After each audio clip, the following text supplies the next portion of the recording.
Hi guys, today we will talk about how to turn on WeChat it on your WeChat app. We will go to turn off on this mark or know how you can do that on your WeChat app.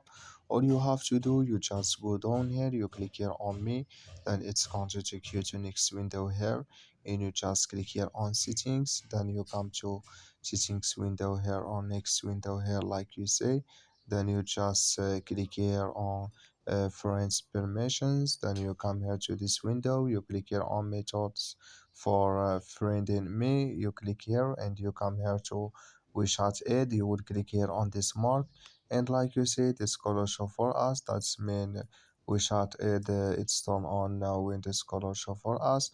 I wish now you are get it, so that's all you have to do. Thank you for your so just follow this ways, it's going to work with you. Thank you for your watching. Don't forget to support us by like and subscribe.